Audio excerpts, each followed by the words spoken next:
Clear cut గా ఏముంటుందంటే, గరికపాటి లాంటి వాళ్ళు మాట్లాడితే సంస్కారము, సభ్యత అవసరము, ఆ మాట అనేది లేకుండే శివాజీ ఎందుకు మాట్లాడాడు. కానీ మంచిదే కదా, మంచి విషయం చెప్తున్నాడని ఆయన ఒక వాదన ఒకటి ఉంటుంది. ఏది సంస్కారాన్ని ఇష్టపడే వాళ్ళు కొందరు ఈ దేశంలో. రెండో వాళ్ళు ఎవరు అంటే ప్రకాష్ రాజ్ గాని లేకపోతే నాగబాబు గాని వీళ్ళంతా ఏమంటారంటే, ఏదైనా ఉండనే ఆడవాళ్ళకి చెప్పనీకే నువ్వెవడు, వాళ్ళు ఇష్టం ఉన్నది వేసుకుంటారు, పొట్టిది వేసుకుంటారు, ఇంకా కావాలంటే ఇంకా చిన్నది వేసుకుంటారు, నీకెందుకంట, మాకు స్వేచ్ఛ లేదా వాళ్ళకు ఆడవాళ్లకు. కనుక ఫ్రీడమ్స్, స్వేచ్ఛ ఇవన్నీ ఉన్నాయి, ఎట్లయినా వేసుకుంటారు, అది వాళ్ళ ఇష్టం. అనసూయ కూడా అదే అన్నది, నా ఇష్టం నా ఒళ్ళు అని మాట్లాడుతుంది. కనుక ఈ రెండో వాదనలో ఒకటి నేను చాలా స్పష్టంగా చెప్పదలుచుకున్నాను. రెండో వాదన ఏదైతుందో వీళ్ళలో రెండు రకాలు ఉన్నారు. ఒకటి స్వేచ్ఛావాదం అనేది కోరుకునే వాళ్ళు ఒకటి. రెండో రకం ఏంది అంటే హిందుత్వాన్ని, ఈ దేశాన్ని తిట్టడం కంప్లీట్ గా. కనుక ఇప్పుడు ఈ రెండో రకం చెందిన వ్యక్తులు వీళ్ళంతా ముసుగు కప్పుకొని ఉంటారు, చాలా పెద్ద మనుషులుగా ఉంటుంటారు. ప్రకాష్ రాజ్ కూడా పెద్ద మనిషి, ఆయన కూడా మాట్లాడాడు ఇదే విషయం. నో నథింగ్ డూయింగ్, నేను శివాజీని సమర్థించలేదు, పిచ్చిగా ఇంతవరకు మాట్లాడితే బాగుంది. కానీ ఇంకా ముందుకెళ్ళేసి ఈ దేశాన్ని, ఈ సంస్కృతిని, వీటినన్నింటినీ ఇక్కడ ఈ దేశంలో ఈ ఆర్ఎస్ఎస్ ఎందుకు ఉందో పాడైపోయి ఇది అని ఇష్టమున్న మాటలన్నీ మాట్లాడారు. హిందుత్వానికి రిలేటెడ్ ఏది ఉంటే దాన్ని తిట్టడమే వాళ్ళ పనిగా పెట్టుకుంటుంటారు. అట్లాగే ఇప్పుడు ఈయన కూడా, అన్వేషి కూడా చివరిలో ఒక మాట అన్నారు, మీరు గమనించారో లేదో, ఏమి ఇండియా అసలు ఛీ అని కూడా అన్నాడు. భారతదేశాన్ని ఆయన ఎంత తూలనాడాడంటే, ఇక్కడ ఏముంది అని ఇండియాకు నేను పోతాను, నేను పోను కాకపోను, భవిష్యత్తులో కూడా నేను ఎప్పుడు భారతదేశానికి వెళ్ళను, ఏముంటుంది అక్కడ, ఒక శుచి ఉండదు, శుభ్రత ఉండదు, లేకపోతే ఇది ఉండదు, డెమోక్రసీ లేదు అక్కడ, లేకపోతే ఆడపిల్లలకు రక్షణ లేదు, నా కూతుర్ను కూడా రేపు వెళ్తే నన్ను రేప్ చేస్తారో ఏమో ఎవరికి తెలుసు. కనుక ఇండియాను తూలనాడుతూ ఎన్ని మాటలు, పొల్యూషన్ అని అన్నాడు, అదొక దరిద్రం అని అన్నాడు ఇండియాను. ఏంటి అది, నీ ఇష్టం ఉన్నట్టు మాట్లాడేస్తాను అంటే. దీంట్లో ఒక 4-5 మంది ఉన్నారు, నేను మీకు గుర్తు చేస్తున్నాను ఊరికే. త్రూరాటి అనేవాడు ఒకడు ఉన్నాడు, అక్కడ జర్మనీలో కూర్చొని మాట్లాడుతుంటాడు. ఇప్పుడు వీడు ఈ అన్వేషి అనేవాడు ఉన్నాడు. ఇలాంటి వాళ్ళు కొంతమంది పని కట్టుకొని ఎక్కడెక్కడో తిరుగుతూ ఉంటారు మేము ఇండియాలో లేము కనుక మాకు శిక్షలు పడవు, కనుక నోరుంది కనుక పిచ్చిగా మాట్లాడతాము. నోరుంటే పిచ్చిగా సభ్యతతో మాట్లాడండి, పర్వాలేదు. వారు ఇలా అన్నారు, వీరు ఇలా అన్నారు, ఇలా మాట్లాడండి మీరు. కానీ వాడు, వీడు, ఆ కొడుక, ఈ కొడుక లాంటి భాష ఇలా తిట్టే వాళ్ళు చాలా మంది ఎక్కువయ్యారు. తర్వాత భారత్ను తిడతారండి. అవకాశం వచ్చింది కదా అని చెప్పేసి ఇక్కడ సభ్యతను, ఇక్కడ సంస్కారాన్ని, ఇక్కడ రేపిస్ట్ కంట్రీ అనేవాడు ఒకడు తిడుతా ఉన్నాడు. అది ఒక ఫ్యాషన్ అయిపోయింది భారతదేశాన్ని, రేపిస్ట్ కంట్రీ. నా కూతురు రేప్ చేస్తారేమో, 30,000 రేపులు జరుగుతాయండి. ఒక ఫిగర్ కూడా ఎందుకంటే ఈ భ్రమలు పోవాలి. ప్రపంచంలో అత్యధికంగా రేపులు జరిగే దేశంగా వీళ్ళు మాట్లాడుతున్నారు. నేనేమంటున్నారు, ప్రపంచంలో అతి తక్కువ జరుగుతాయి ఇక్కడ భారతదేశంలో. ఫర్ యువర్ కైండ్ ఇన్ఫర్మేషన్, 30,000 సుమారుగా సంవత్సరంలో, ఏడాదిలో 29,000 సంథింగ్ ఉంది. కానీ మర్చిపోకూడదు మన జనాభా కనుక 140 కోట్ల మంది మన జనాభా. ఇంత జనాభా ప్రపంచంలో, చైనా కన్నా ఎక్కువ మనం ఇప్పుడు. అలాంటిది నీకు ఒక అమెరికాలోనే 125,000 జరుగుతాయి రేపులు. ఏడాదికి ఇచ్చే లెక్కలు నేను చెప్తున్నాను. వాళ్ళ జనాభా ఎంత అండి? 30-35 కోట్లు. వాళ్ళు 30-35 కోట్లలో 125,000 రేపుల కేసులు, రికార్డెడ్ కేసులు ఉంటాయి అక్కడ. మరి ఇంగ్లాండ్ ఎంత అండి? వాళ్ళ జనాభా ఎంత? 71,000 జరుగుతాయి. ఇలా స్వీడన్, ఇంగ్లాండ్, థాయిలాండ్, మీరు ఏదన్నా లెక్క చెప్పండి, నా దగ్గర ఫిగర్స్ ఉన్నాయి.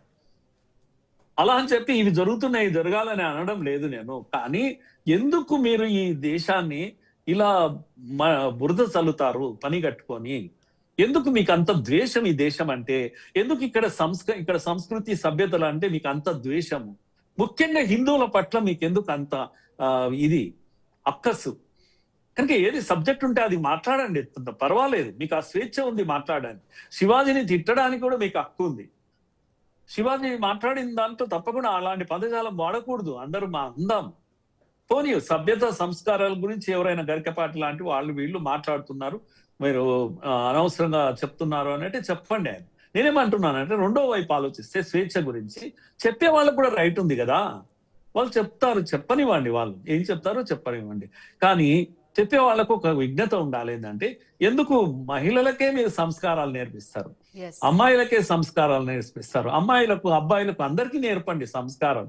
ఎందుకంటే ఈ దేశంలో అమ్మాయిల డ్రెస్సింగ్ కోడ్ గురించి మాట్లాడేవాడు వాడు రాతియుగ మనిషి కింద లెక్క. ఇప్పుడు అంటే ఈ ఎకో సిస్టమ్ ఎట్లా తయారైంది ఈ దేశంలో అంటే, ఈ లెఫ్ట్ ఈకో సిస్టమ్ ఏం చేసిందంటే, అమ్మాయిల డ్రెస్ గురించి మాట్లాడతావా, చంపేస్తాం బిడ్డ అన్నట్టుగా అయిపోయింది అన్నట్టు. ఎవరు అమ్మాయిల డ్రెస్ విషయం కాదు, ఫ్రీడమ్ ఆఫ్ స్పీచ్ విషయంలో వచ్చినప్పుడు, ఫ్రీడమ్ గురించి వచ్చినప్పుడు నేనేమంటున్నానంటే బాధ్యతలు కూడా ఉన్నాయి. స్వేచ్ఛ, మాట్లాడడానికి స్వేచ్ఛ ఉంది, మీ డ్రెస్ ఇష్టమైన డ్రెస్ వేసుకోవడానికి స్వేచ్ఛ ఉంది దేశంలో తప్పకుండా. కానీ మీ హద్దుల్లో మీరు ఉండండి అని ఎవరైనా చెప్తుంటే వినండి. ఆ మధ్యన కొంతమంది లెఫ్టిస్టులు అన్ని యూనివర్సిటీల్లో కిస్ ఆఫ్ లవ్ అన్నారు.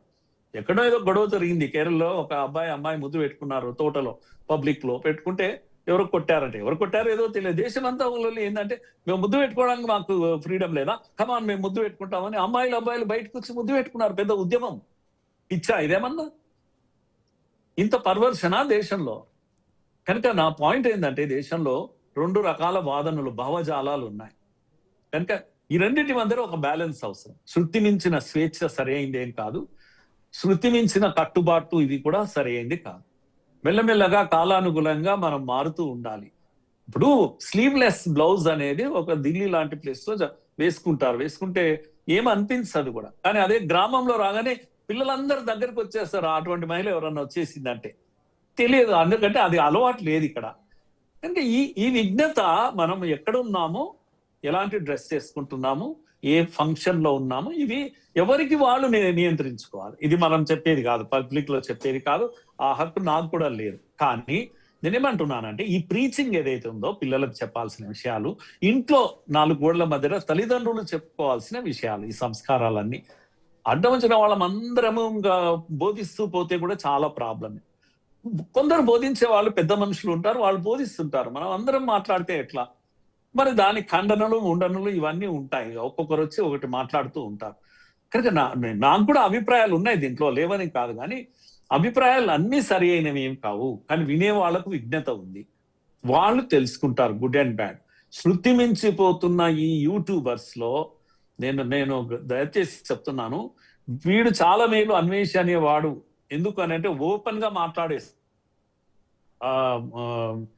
మీరు దయచేసి నాకు గుర్తించండి. నేను చెప్పే దాంట్లో చాలా ఇంపార్టెంట్ పాయింట్ ఏంటంటే, అభిప్రాయాలు చెప్పేటప్పుడు ఓపెన్ గా చెప్పే వాళ్ళు చాలా మంచి వాళ్ళు, ఎందుకంటే వాడు బయటపడతాడు. ఇప్పుడు చూడండి, అందరూ సబ్స్క్రైబ్ చేసేస్తున్నారు, ఆయన లక్షల మంది ఆయన ఫాలోవర్స్ పడిపోయారు ఇప్పటికే. ఈ రోజుకే, ఈ 2-3 రోజుల్లోనే మొత్తం పడిపోయింది. కనుక ప్రజలు విజ్ఞత ఉంది అని ఇప్పుడు అర్థం చేసుకోవాలి.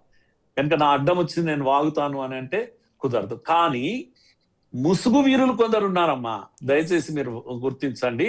ఓపెన్ గా హిందుత్వాన్ని తిట్టే వాళ్ళు కొందరైతే, హిందుత్వాన్ని అట్లా మెచ్చుకుంటూనే మరో రకంగా విమర్శించే వాళ్ళు, విమర్శకులు కూడా ఉన్నారు. కనుక ఏమంటాము, వాళ్ళను ముసుగు వీరులు అని అంటున్నాను నేను. అందుకే వాళ్ళ నుంచి కాపాడడం, ప్రజలను కాపాడడం చాలా కష్టం. విషయం అనేది రకరకాలుగా ఎక్కిస్తున్నారు ఈ దీంట్లో. కనుక యూట్యూబ్ లో, ముఖ్యంగా ఈ సోషల్ మీడియాలో, there is good, there is bad. కానీ శృతి మించిపోతుంది యూట్యూబ్ అనేది, శృతి మించిపోతుంది సోషల్ మీడియా అనేది. సోషల్ మీడియా అన్నా ఒకటే, బజార్లో అన్నా ఒకటే. మనం సోషల్ మీడియాలోకి వచ్చి మాట్లాడుతున్నామంటే మనం బజార్లో పడ్డట్టే, బజార్లో మాట్లాడుతున్నట్టే లెక్క. కనుక ఇంట్లో మాట్లాడుతున్నామని అనుకోవద్దు. నేను ఇంట్లో కూర్చొని మాట్లాడుతున్నాను, కానీ నేను ఏడున్నాను ఇప్పుడు, బజార్లో ఉన్నాను, అందరికి అవైలబుల్ గా ఉన్నాను. కానీ నేనేం మాట్లాడాలి, నా నోటికి ఏమద్దు ఉండాలి, నా భాష ఎలా ఉండాలి, ఇవన్నీ నేను నియంత్రించుకోవాలి కదా. నా నోటికి వచ్చేసి మాట్లాడేస్తాను అంటే ఎలా అవుతుంది? అడ్డం వచ్చిన వాడు హిందుత్వాన్ని తిట్టడు. హిందుత్వంలో తప్పులున్నాయి, నేనేమో అన్ని కరెక్ట్ ఉన్నాయని కూడా అనడం లేదు. కానీ పెద్ద మనుషులు ఉన్నారు, వాళ్ళు సరిదిద్దుకుంటారు, వాళ్ళు చెప్పే వాళ్ళు ఉన్నారు, రిఫార్మ్స్ వస్తున్నాయి హిందుత్వంలో. కనుక వెనకటికి చితిలో మహిళ భర్త చనిపోతే అనేది ఇప్పుడు అవి లేవు, మార్చుకున్నారు, మెల్లమెల్లగా మార్చుకుంటున్నారు వాళ్ళు. కనుక మీరు అందరు రోడ్ల మీదకి వచ్చేసి సీతమ్మ